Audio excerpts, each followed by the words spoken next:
Welcome to Spirit Baby Radio. You are about to join a frequency that will open your mind, expand your heart, and activate your spirit. Thank you for joining Kelly Meehan, Spirit Baby Medium and Master Energy Therapist. Kelly believes in the power of the Spirit Baby. She speaks with babies in spirit before life, in the womb, and after life. She supports, teaches, and guides others to tune into the intuitive and mystical parts of life for greater wisdom. Join her in meeting your soul baby and build your connection and relationship with deep love and trust. Welcome to Spirit Baby Radio with your host, Spirit Baby Medium, Kelly. Welcome to episode 75, December 6, 2019. Babies are intelligent. What spirit and science share about preconception, from the womb, and the life of baby after birth? Did you know you are not alone when it comes to spirit baby communication experiences? What pre-birth memories do children share about life before Earth? How can spirit baby communication support you? I'm really excited. I have a special guest, Elizabeth Carman, and she's hiding back there somewhere. We'll talk to her in a moment. I've known Elizabeth on and off. We've kind of connected throughout the years. She was in my Spirit Baby Summit in 2017, and then I've had the pleasure of meeting in person. Actually, before that was at a book signing, and I have all her books, of course, her and Neil's books. It's a must-have, really, for your collection if you are a Spirit Baby aficionado, or even just a spirit baby. You don't have to be in conception. You don't just have to be in pregnancy or dealing with birth loss. I feel like for all people, we were all, as I always say, we were once spirit babies and now having these embodied experiences. And so my special guest here, Elizabeth Carman, is a leading author, researcher, along with her husband, Dr. Neil Carman, of 3 books on the extent of consciousness before birth and the incarnation process from spirit to human realms.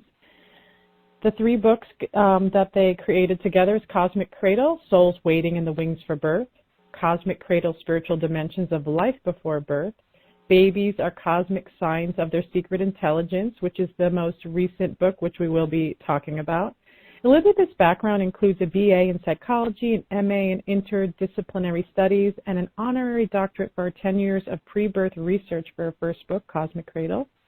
In the 1970s, she worked with minority families in Chicago and did social service work in adoption and foster care. Elizabeth later spent years teaching inner development courses and meditation. In 1989, Elizabeth began exploring life before birth and interviewed mothers reporting pre-birth communications with their children, as well as spontaneous memories of their own journey to birth retained since childhood. Elizabeth recently completed her certification as a prenatal and perinatal psychology educator. Thank you, Elizabeth, for being here. Absolutely, Kelly. Thank you very much. It's my pleasure to be here today. And so, this book, Babies Are Cosmic Signs of Their Secret Intelligence. I know we've been going back and forth, I was just sharing with Elizabeth that I feel like each chapter is its own book. It's good. It gets you thinking. It gets you really feeling into these stories, but also, experiences by doctors and researchers. And I feel like when I dive in, I keep going back, right? I have my highlighter, right? I'm like, oh, look at this story. I love this story. But I want you to share maybe a little piece. What's the inspiration? I know you've been in this study and this. How did this come to birth? I feel we're being guided and inspired by the spirit babies. The spirit babies want these messages to be told to the world. We don't, we did not expect that we would write a 3rd book after our 2nd one came out in 2013. But what happened because of our online presence, our presence, internet presence, Facebook, mothers started telling us stories, what they were hearing from their little toddlers as soon as they could start to speak. And we hadn't focused on the children before that. Before that, we were focusing on adults who had memories of birth in the womb, conception and preconception from childhood, not through any regression, but just natural memories that they retain throughout their their life. And now we were starting to hear, we had covered some children. We had a couple chapters. I shouldn't say it was nothing. But now it seemed like it was time to unfold the next level here and to talk about these children who are coming in. And it's very inspiring to us because this is our future. And for these children to have these astonishing memories, it just opens us up to a whole new paradigm about what human life is. We're not just some, blob of protoplasm in the womb, or, we didn't exist. We existed before we were conceived. Well, this is the message that we're getting. We are spiritual beings having a human experience. And so it's the children's stories that inspired us. Whenever I hear these stories, I say, oh, I got to tell people about this. This is really cool. So I just get passionate about it because I just find it fascinating. Yeah, I agree. What you're saying is that it's interesting because it's not like, I couldn't really fantasize or imagine this is what I would be doing in my life. But I'm like, okay. It's like, it's just kind of, I know there's such contradicting, like, insights. People are like, is it a calling? Is it a gift? Is it a training? I feel like it's probably a combination of all those, but I definitely feel like you, as you feel when you wrote this book, like it spoke to you on another really kind of level of consciousness, another plane of existence, that these beings are like, hello, we exist, get this information out here, but nobody's doing it, right? I mean, there's not that much information except for birth psychology, right? Yeah, well, let me also add about the inspiration. All of this goes back to 1989 when I first started interviewing mothers who were giving birth, finding out about the spiritual experiences they were having during birth. Then they started to unveil all this other stuff. Oh, what happened when I was pregnant and conception? And then they started saying, well, I remember my own birth. I remember being in the womb. I thought, oh, my goodness. So when I started to do this research, Neil and I were not married, and when I shared some of my interviews with him, he had a very cosmic experience. We were on the telephone, and he said, Elizabeth, this is more than a magazine article. This is a book or a series of books. This is an untold cosmic story. My body is being filled up with energy and bliss. I feel like I'm going to float out of my chair.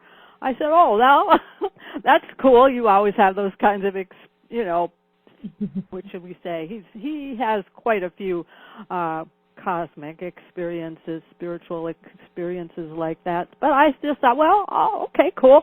I'm going to be patient and wait it out and see what happens. I'm just enjoying interviewing the women. And so there was, it's probably part of our destiny, and sometimes we kind of joke with each other, well, I think we've written these books before in a past life. So anyway, there's a lot of answers to your question, but I just wanted to add that we are being inspired right now by the spiritual children, but if we go back, we can see that this is something that's been evolving and percolating for many years.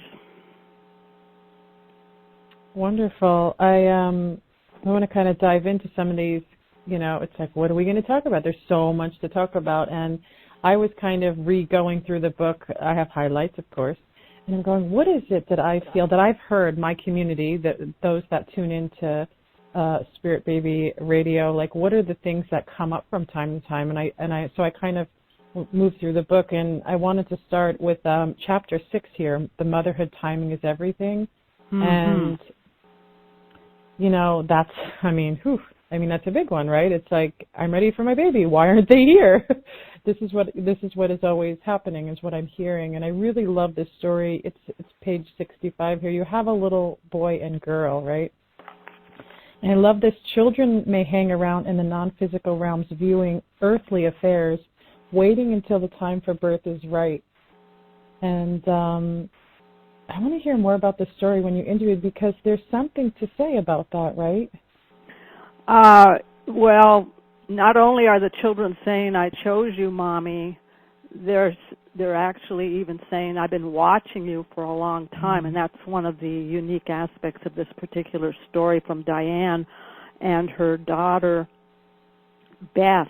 And the memory that Beth revealed was just a spontaneous, just spur-of-the-moment, unprompted experience. They're driving in the car, and Beth is about 5 years old, and they came to a traffic light, and they're stopped at a major intersection, and the daughter says, just out of the blue, see that car over there, Mother? You had a car like that color, but not like that car. It was the same color, though. The car in question, the mother said, was the exact same olive green color as the Datsun I had owned until the end of 1995, 8 years before my daughter Beth was born. Well, did Daddy tell you about this car? No. How do you know I had a car that color? Did you see a picture of it? No. I saw you driving it. I used to watch you. But you weren't born when I owned that car. No, but I was watching you while I was waiting to be born. Well, how long did you wait? I first came to you when you were 17. I wanted you as my mom. Then the stoplight turned green, and the traffic started to flow, and the daughter changed the subject. So that was the end of that conversation. But today, Beth is 14 years old, and she still remembers watching her mother drive that car. And the mother also points out that Beth is autistic. She does not lie. She can't. She's too literal. If she said something happened, it happened. So this is a unique flavor where the child is seeing the parent and watching a long time from the spiritual dimension.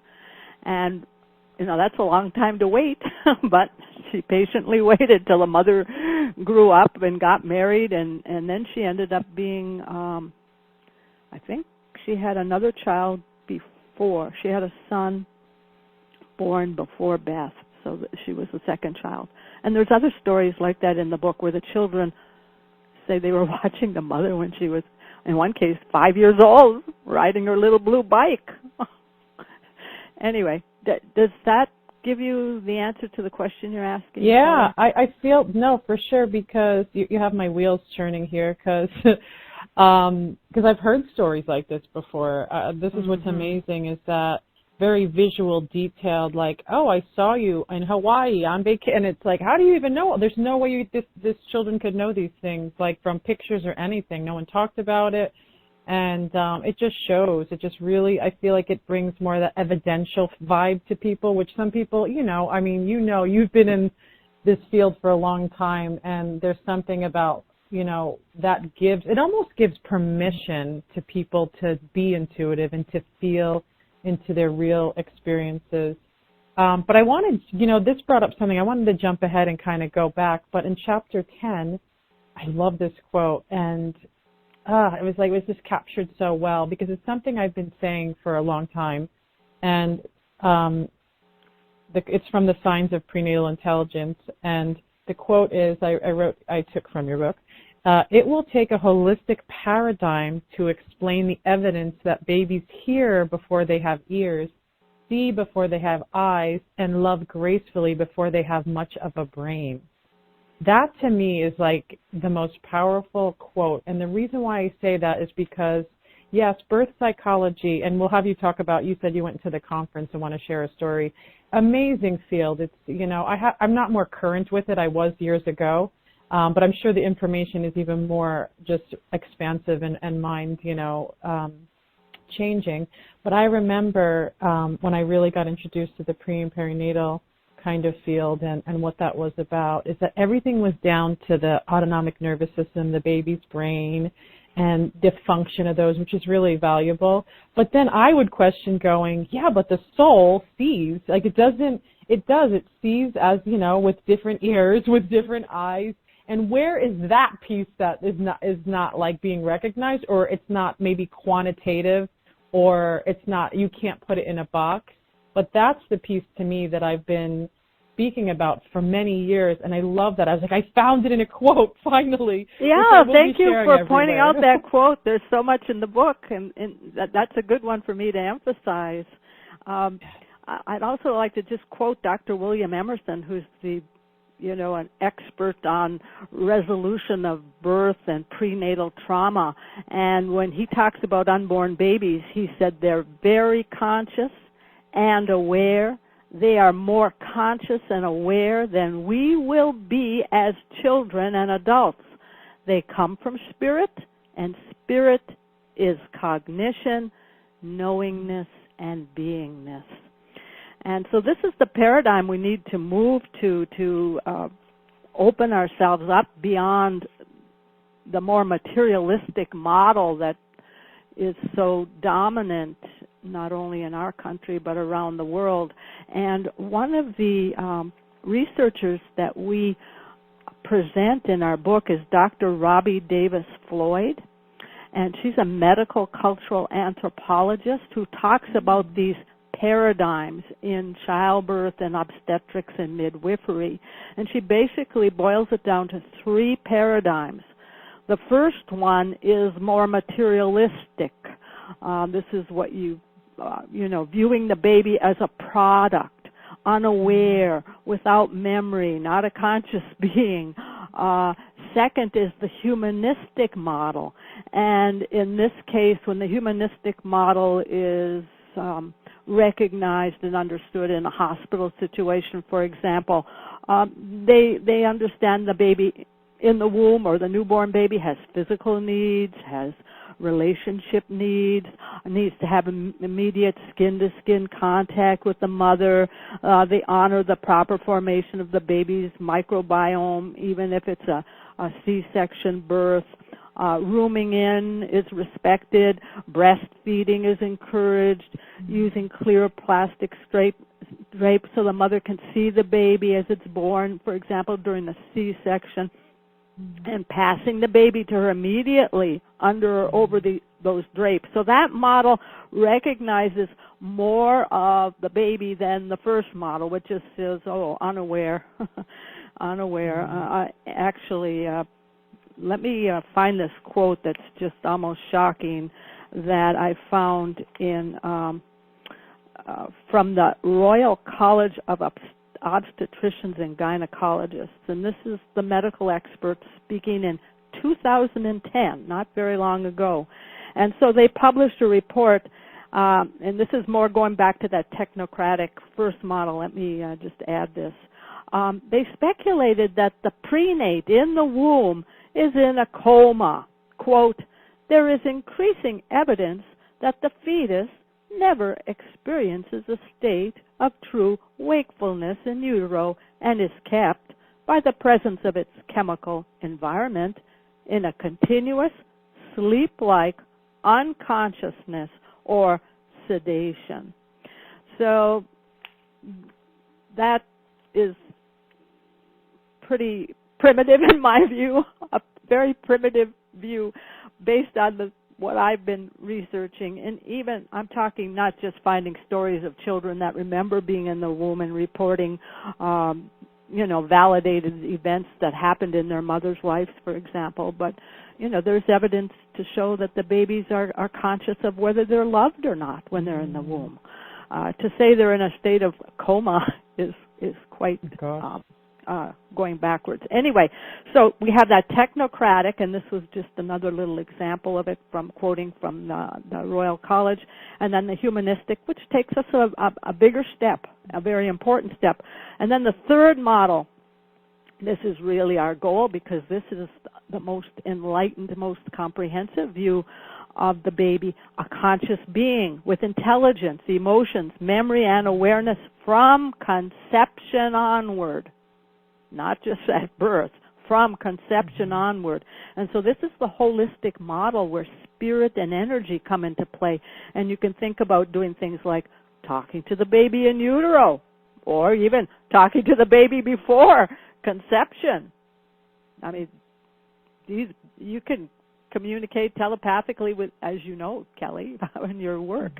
You're doing it, and we've received many reports from mothers starting from our research in 1989, mothers who were communicating. Or calling in the spirit of the baby. For example, if the baby doesn't breathe right away, what happens? And there's midwives who encourage the parents to request that the baby breathe. It's called calling in the spirit. And when they do that, the baby often comes back to life. And in cases where a doctor is going to resuscitate the baby, it looks like it didn't make it, he's trying to bring it back to life, and the parents do that technique, that protocol, just sending love to the baby. We love you, we want you to be here, please breathe. Before the doctor even can start his resuscitation, the baby has pinked up. So there's cases like that which are showing this spiritual side, this confirming that this is the model we want to aim at. Let's see, what else did a doctor say about that? Dr. Robbie Davis-Floyd has some amazing experiences herself, which she shares in one of her books, and we even quoted here. But she knows of 3 hospitals one in Chile, Argentina, and Brazil, where they have chosen the humanistic model, which is that second one, as the overarching paradigm. And some of the practitioners there have even gone all the way to the holism and bring in the spirit and energy. And when this third model, she said, is internationally known as the midwifery model of care. So it's, anyway, does that kind of help you understand that quote, that beautiful quote you were talking about? Like, where are we headed? Where do we need to go? I got to go back and get that information, because I loved what you just said. I really resonated with those 3, with those 3 pieces. I'm like, I was like, whoa, okay, yeah, that makes sense. Like, just that order. And there is that missing piece, right? It's the... Yeah, it's the missing link in modern medicine. The consciousness of the baby is definitely not validated. As I just said, in 2010, the Royal College of Obstetricians and Gynecologists were saying, the baby in the womb is in a coma. We don't see any signs of consciousness. It's interesting. I feel like there's this fight sometimes, and now that I'm studying death, I'm like, life and death, birth and death, just even the industry of birth and death. It's like, it's interesting. It's like coming into this world, it's got to be this, I don't know, fearful, political. It's like you have to fight to like birth your own way, but it's hard because your subconscious is very much affected by your culture over year after year, and you have your own stuff. But then death is the same way. I'm seeing in the death industry, the death trade, is that you're still fighting and kicking and trying to get that conscious connection in death, conscious connection in birth, and it's like, it's very overwhelming to kind of see where there's a lot of vested interest in keeping things the way they are. People are making money in all of these interventions they do, for example, in the hospital, birth, and the funeral business is thriving. Yeah, exactly. Dr. Verney has said that unless doctors learned,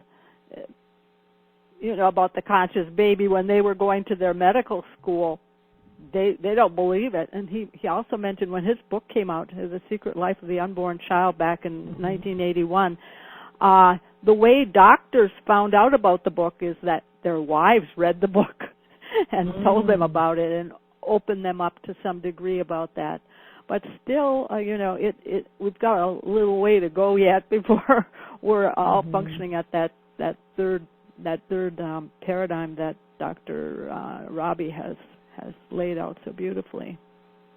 Yeah, and I've always said, it's kind of a thing I've said throughout the years, like, wouldn't it be great, you go to the doctor, you go to the midwife, midwives are more open-minded about it, and they check your, they check your blood, they check your urine, and then they say, well, let's check into it the baby, like, what's your communication with baby, how is that feeling, I was like, that would be incredible.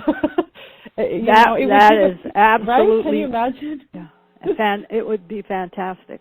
That's our goal, because prenatal bonding, Dr. Gerald Gerhard Schroth from Germany. He actually was in the Denver Congress a few weeks ago when I was there. He came from Germany, and I don't remember what chapter he's in our book, 8 or 12, but you can look it up.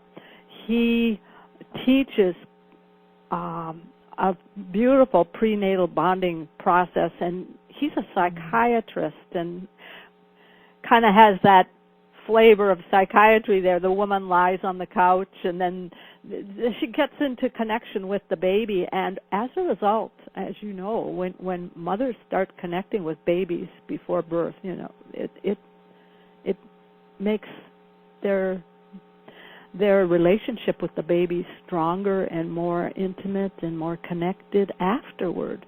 So we don't wait until birth to start connecting to our baby. That we could say that's, you know, early. Some people say, well, that's early parenting right there, right at the beginning. No, parenting can begin in the womb, very early parenting, and very, very early parenting can begin even before conception.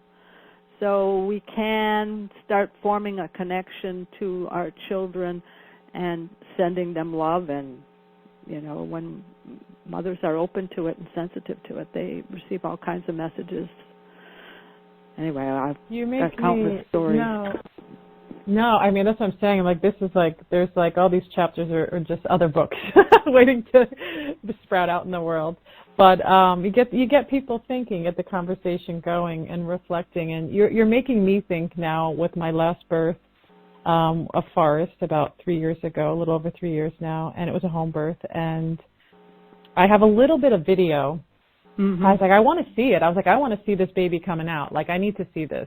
Right. Because I'm in it, so I'm in a different perspective. And, I mean, I do have a little bit of a blog, but I don't even think it's available. But I have a little story about this experience because it was really profound for me. And because I was in a very undisturbed place. I was in my home. It was by a few people that loved me. There was no pressure to be or do anything. I actually, towards the end of birth, I didn't feel, I literally did not feel pain at one point. I felt pleasure and kind of euphoric. And I was like, I was a little surprised. And then the pushing came, and that was another story. But when he was coming, so this clip of this video, I showed him probably many months ago, maybe 8 months ago, and he looked scared.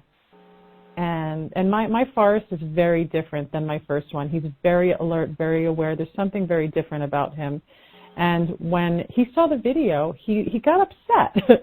And I sensed that he was upset because he saw me moaning a little bit, working him out. But then your book inspired me. I sat on the couch yesterday with him, and I said, you remember that video when you were being born out of mommy's vagina? And he's like, yeah.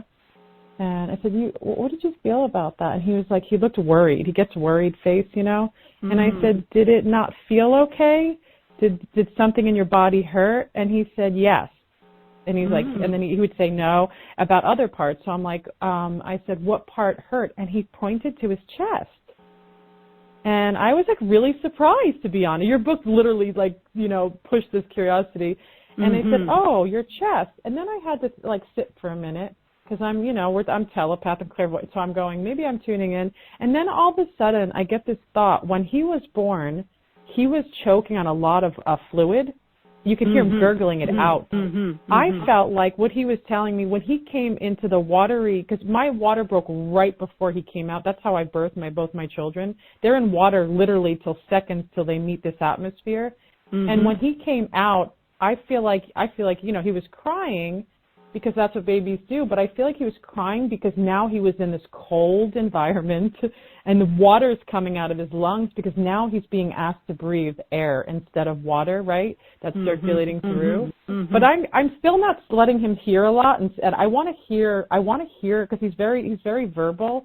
So I'm curious to see what ways I could provoke him without giving him too much of a lead, right?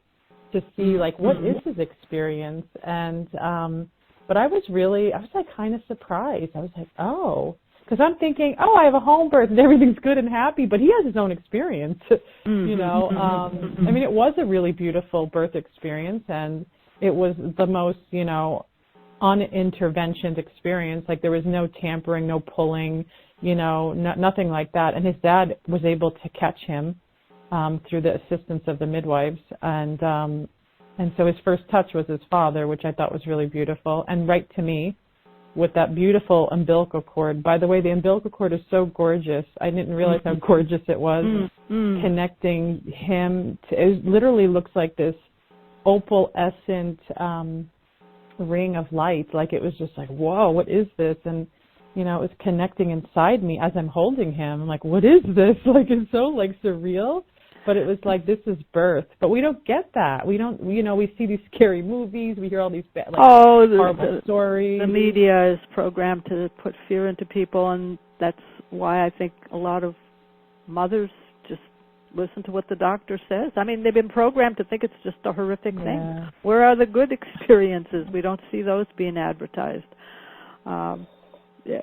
Promoted. Anyway, it sounds like there's a little bit of lingering birth trauma in your son. Right.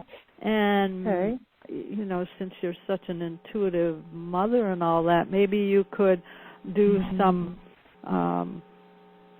we talk about sleep talk in the book. It's a technique that a pediatrician in Philippines developed. And I also came up with what I call the mother thought channel, mother love thought channel, where a mother can, when her child is sleeping, rest her hands on the child's heart and just send messages of love and reassurance. Thank you for choosing me to be your mother. Thank you for joining our family. I love you. Forgive me for anything I've unconsciously or consciously done to hurt you. I'm sorry. Thank you for being here to help me grow. Just some positive statements that could be said. But now in this case, when you're dealing with some potential trauma that could still be lingering there, I'm thinking that Dr. Diaz's technique, you can think about this, but her sleep, she calls it sleep talk, where the mother actually communicates, it's basically soul to soul with the sleeping child once the child is asleep. And let me just give you an example. She mentioned a mother who had 4 children, and they thought that was it, but being good Catholics and in the Philippines, they got pregnant again. They didn't use birth control, and when she became pregnant with the 5th child, she was just completely depressed and angry about it, and throughout the whole pregnancy, it was her continuous mood about it. When this little boy was like 4 or 5, he became quite cantankerous and just having difficulty in relationships with his siblings and not very close to the mother and problems in school.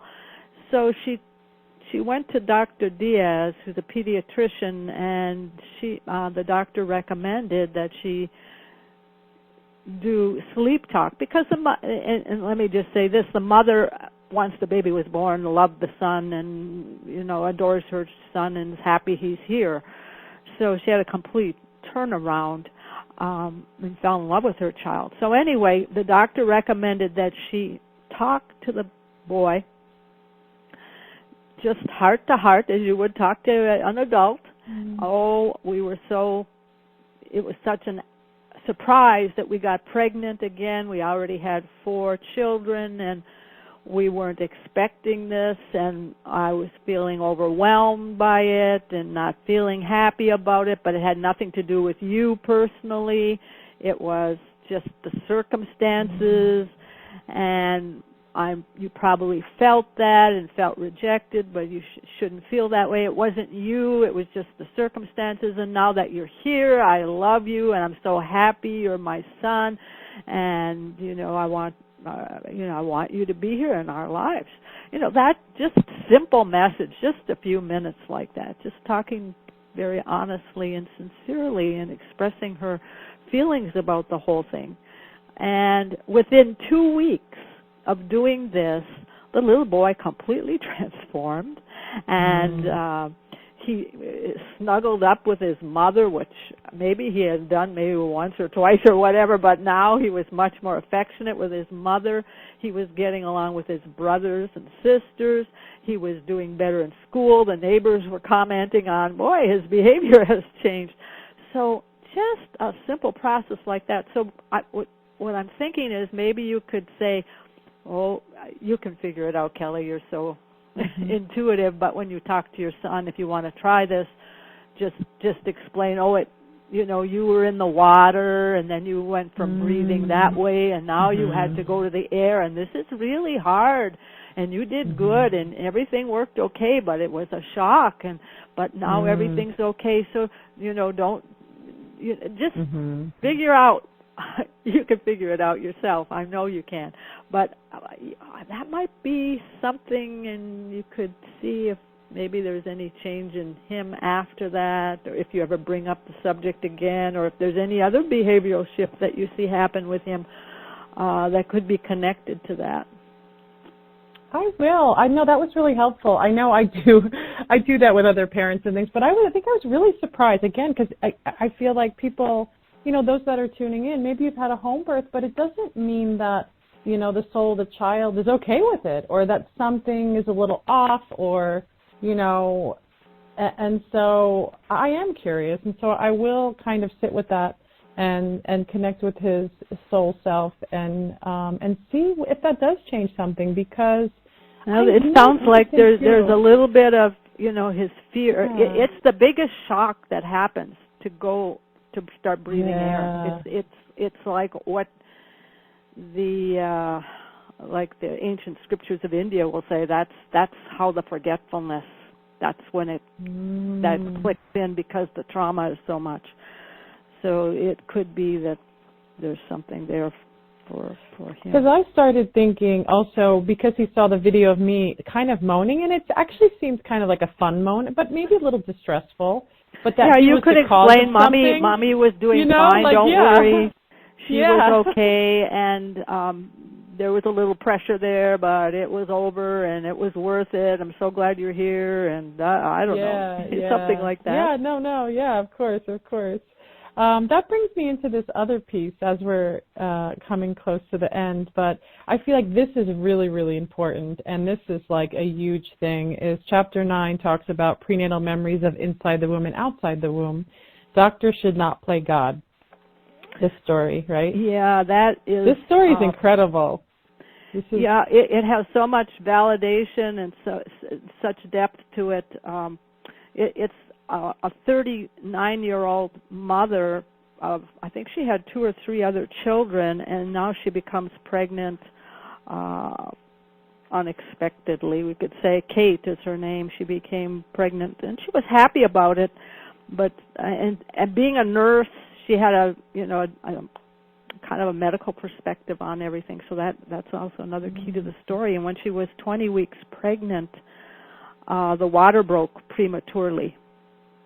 And when she had a sonogram, the doctor was very glum when he gave her the report. He said, "I've had pregnant women with low fluid, but this is the first time I've seen none. You have lost all the amniotic fluid due to a tear in the membrane that contains the baby and the fluid surrounding it. This is a rare condition, usually fatal for the baby. Nothing can be done. Your only option is to abort." And the doctor was afraid if she didn't miscarry, that baby was going to die in the womb. Now, the mother just had this strong intuition that this is not the way it's going to be. My baby's going to make it. She just had this strong, didn't matter what this doctor said. Most women, if they hear this, they're going to go along with the doctor. So she went to another specialist because she refused that. And she was put in the hospital. Before she saw that second specialist and got another opinion, this doctor put her in the hospital. And she was in there. And after about a couple of days of resting, she felt her son flip and go breech. And there was no padding in there, so she could definitely feel what was going on. By going breech, he plugged the tear with his buttocks, and the fluid was able to reaccumulate. And the doctor the first doctor, she just decided to go to another doctor after this happened because it looked like things were really turning in the right direction. What? The baby flipped and is plugged up the sac, and now more fluid's in there. So she went to another doctor, and she said, if I continue the pregnancy, will you take care of me? And he said, I am pro-choice. That means this is your choice. And as your doctor, I'm obligated to do what you want to do and support you in that.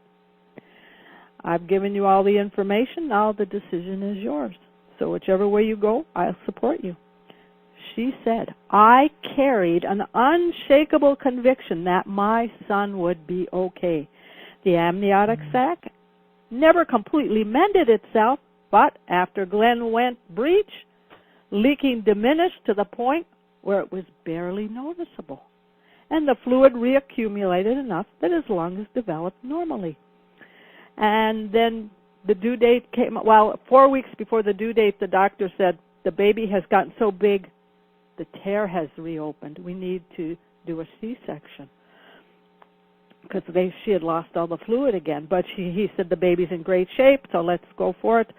So they prepped her for the C-section, and they actually, did a disclaimer. We don't know how well he has developed in there. He might not survive. He may die within 24 hours. We don't know what to expect. But she said it went in one ear and out the other. She was just very tuned in that her son was going to be okay, and that's exactly what happened. He was just fine. He was a small baby, born at 36 weeks, 4 pounds, 4 ounces.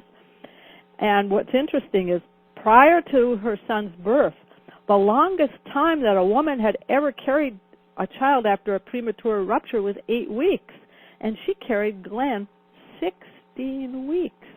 And so this is why the doctor said to her after he was born, your baby is an example of why doctors should not play God. And so as a result of this pre-birth condition where he was, stretching his leg out because his buttocks was up against the tear, he couldn't bend the knee of one of his legs that had been in the footling extended position. And so he had corrective surgery when he was 8 years old. And this is another interesting part of the story because he has memories of what happened in there. They had not talked to him about it before, the parents, so this is the first time the parents were hearing his memory. He told the doctor, I remember when I was inside my mother. All of a sudden one day something happened and I couldn't move. I was being squeezed. I stuck out my leg so I wouldn't get squeezed out and die from being born too early. Now, he had no information about any of this. His parents had never discussed his birth situation. It wasn't anything they wanted to bring up. But the doctor said this is the most complete and accurate description of a premature rupture, membrane rupture from a child in a child's words and from a child's point of view. So the parents were shocked that he had those memories. And also when he was in school, his first grade teacher would ask him, oh, why don't you play and run at recess like the other kids? Because he had this, he didn't have the surgery till he was 8. And he would say, my leg is messed up. Well, how was your leg messed up? The teacher said, it's because of the way I was born. So he carried this memory from the womb throughout, he's talking about it when he's a first grade student and at 8 years old when he's going into the doctor. So it's truly full of validation type story of the memories, that the baby isn't in there in a coma, not aware of anything. What do you think of that, Kelly? I mean, this story, I feel like it's a really, this is where it really spoke to me, is that I carried an unshakable conviction that my son would be okay. And this is what I feel like is so important, and I almost feel a bit of frustration around it for a lot of women, because there's something, again, I know it's collective and it's bigger than just an individual, because there's that lack of trust in the pregnant experience, because yes, there is a biology, of course, there's a uterus and, and this is what happens, but not everybody is the same. And that's what I feel like really creates a disconnect, and which really doesn't allow us to be our own health advocates. And, I share in my pregnancies, 2 pregnancies, I did almost zero intervention. I was like, I don't want needles, I don't want that poking, you're not doing this, you're not doing that. And why? Because my intuition said I didn't need it. And so I paid attention to that. And some women, their intuition says don't do it, and they do it, and it does create other interventions. It does create other problems. And sometimes they're oblivious, sometimes they're not sure. And that, to me, it's very frustrating. And at the same time, I know it's really hard to say, but that unshakable conviction, like I knew, I was told with my first, you should do this test. And I said, I don't feel like I have to, but they were like, no, we really need you to. And I was like, well, I don't why. I'm telling you that I feel like it's okay. And I was like, okay. Even in the midwifery model, sometimes they get scared and they're not really sure. Well, second birth was so different. They get programmed by the medical. Yeah, that's true. And anyway, I think this is a lesson in empowerment for women. Yeah. And, it's a great challenge because it's, the overwhelming paradigm is doctors on the throne and he knows best, and women are frightened by some of the things they can say. But this is one reason we write our books, to awaken people to another way of looking at things and open them up to. I think it's the most divine experience a woman can have. I have interviewed women who have said, this is the peak of my lifetime, giving birth to this baby, and ultimate ecstasy, and having visions of the Divine Mother and all kinds of things. I think, wow, this is not anything that most people hear about, but it is possible. Wow.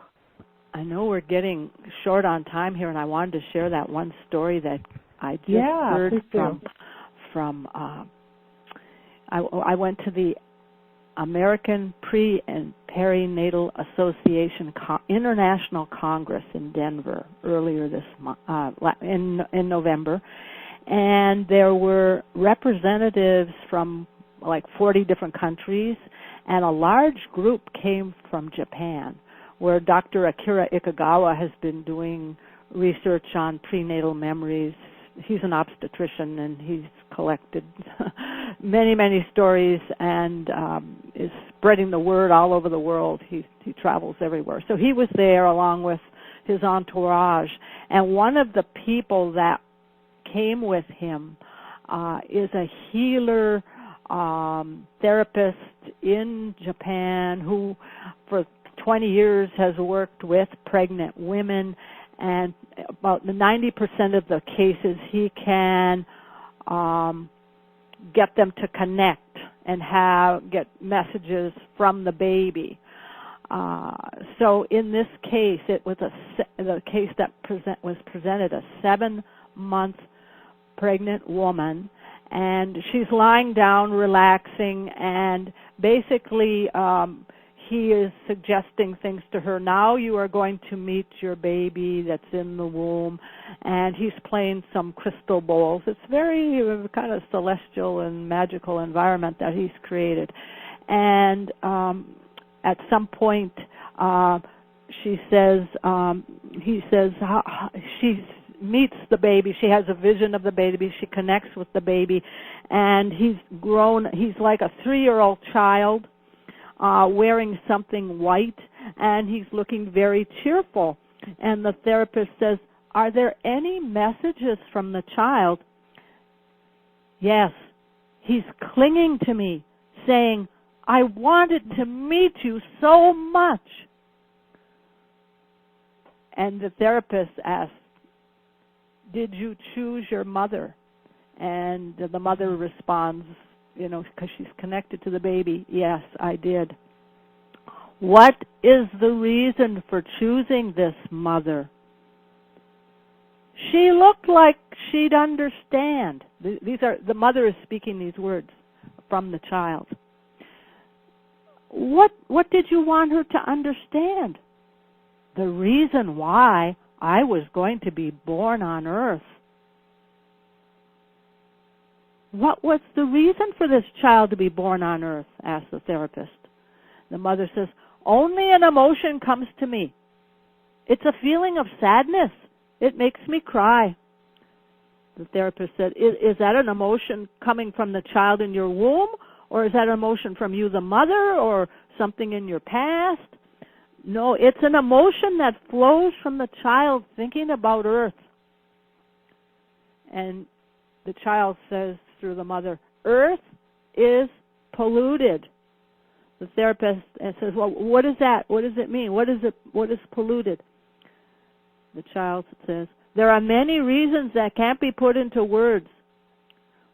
But the mother says, the baby is really concerned about earth. The therapist confirms. So the reason the baby is born on earth is to make earth better? Yes, I want to help earth. I want to do something. And while this whole conversation, dialogue is going on, the mother is crying because of all these emotions she's feeling that aren't her emotions.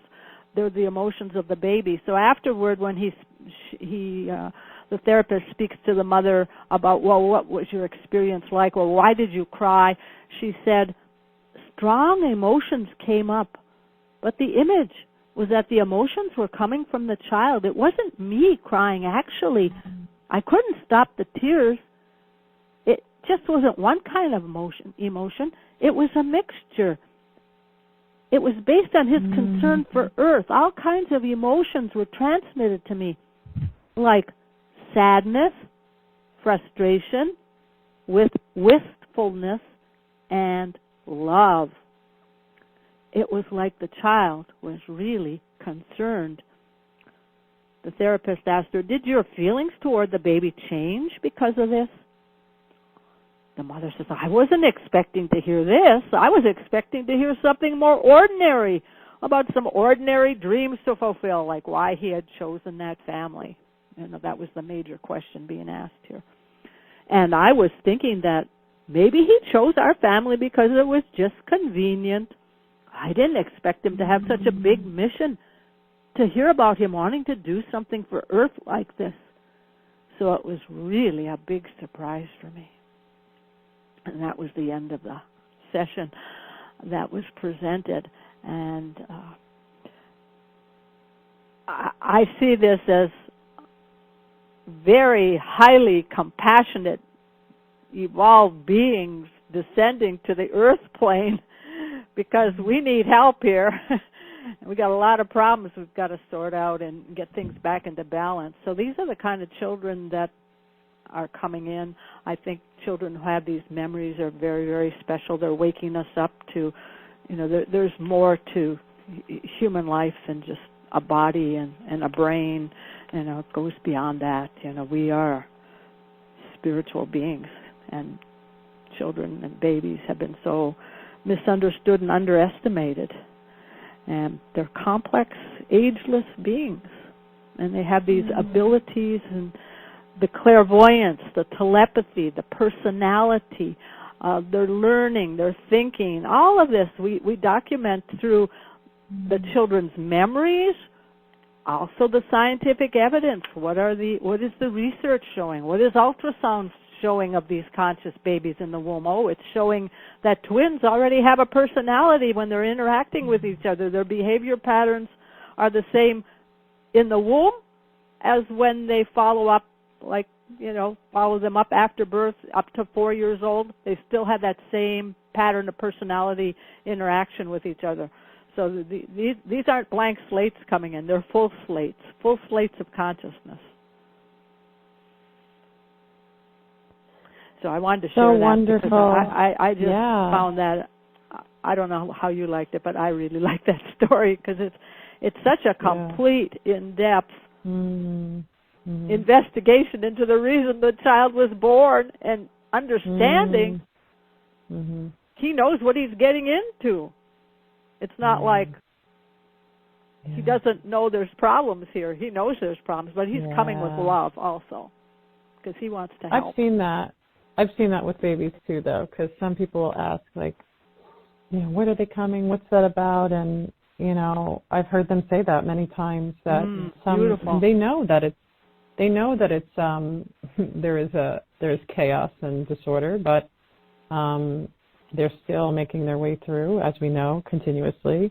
And and I think that's beautiful. It just really proves that intelligence is there. And I'd also like you to just share where's the best place to buy your book? I know everybody has a different, how